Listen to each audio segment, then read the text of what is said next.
Hello everyone. Welcome to Rightpath IAS. You are listening to News in Short, designed for UPSC, SSC, banking, railways, and defense exams. This capsule helps you understand what is in the news, why it matters, and how it can be used in the exam. Let us begin with a quick look at today's index of topics. Today's News in Short covers the following important topics: Bhadrakali inscription, highlighting Prabhas Patan's cultural and spiritual heritage; Pax Silica, a US-led strategic initiative on critical minerals and technology; National Sports Governance Rules 2026, reforms in sports administration; EU Mercosur trade agreement, a major international trade development; third generation MPATGM, India's progress in indigenous defense technology. Now, let us discuss each topic one by one. Bhadrakali inscription. The Bhadrakali inscription has recently drawn attention to the rich historical and spiritual heritage of Prabhas Patan, the region associated with the Somnath temple. The inscription dates back to 1169 CE and is currently protected by the State Department of Archaeology. It is located near the museum at Prabhas Patan, close to the old Ram temple. This inscription is a eulogy of Param Pashupata Acharya, Shriman Bhava Brihaspati, who was the spiritual preceptor of King Kumarapala of Anhilwad Patan.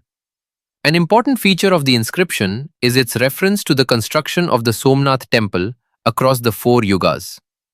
It narrates how the temple was built using different materials in different ages, finally culminating in the stone temple associated with the Solanki rulers. The inscription reflects the devotion of rulers and scholars and highlights the artistic, architectural, and cultural legacy of Prabhas Patan, making it an important source for understanding India's temple traditions and civilizational continuity. Pax Silica. Pax Silica is a US-led strategic initiative aimed at building a secure and innovation-driven silicon and technology supply chain. It focuses on reducing dependence on coercive suppliers, securing critical minerals, and protecting the materials and capabilities essential for artificial intelligence and advanced technologies. Several major economies, including Australia, Japan, South Korea, and the Netherlands, are part of this initiative, and India is expected to be invited to join. For India, participation in Pax Silica could help diversify critical mineral supply chains away from China, encourage technology transfer, and strengthen capabilities in rare earth mineral processing using domestic resources like monazite and thorium. This development is important from the perspective of economic security, strategic autonomy, and emerging technology partnerships. National Sports Governance Rules 2026. The Union Government has notified the National Sports Governance Rules 2026 to reform the functioning of national sports bodies.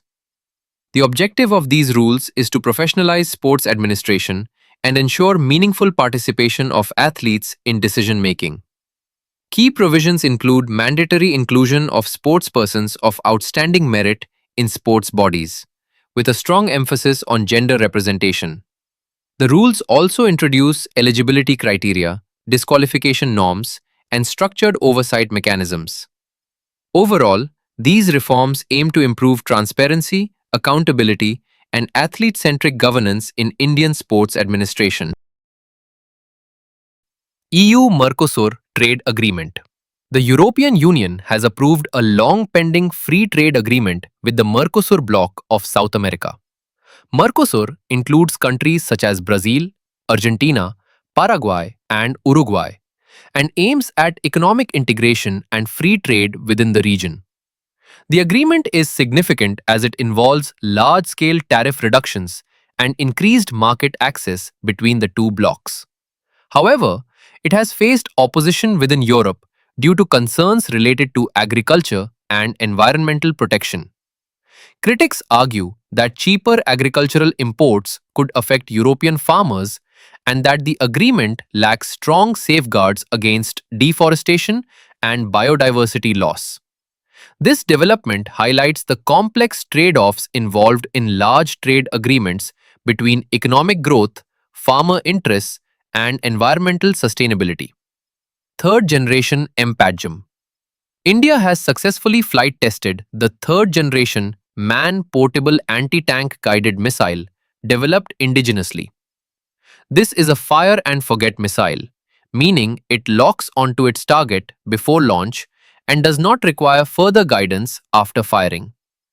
The missile is equipped with advanced technologies such as imaging infrared seekers and tandem warheads, and is capable of engaging modern battle tanks in both day and night conditions. It can be launched from portable tripods as well as vehicle-based platforms, reflecting its operational flexibility. This achievement strengthens India's defense indigenization efforts and enhances the combat capability of the armed forces. That brings us to the end of today's news in short from Rightpath IAS. Stay consistent with current affairs, revise regularly, and always focus on exam-oriented understanding. Thank you for listening.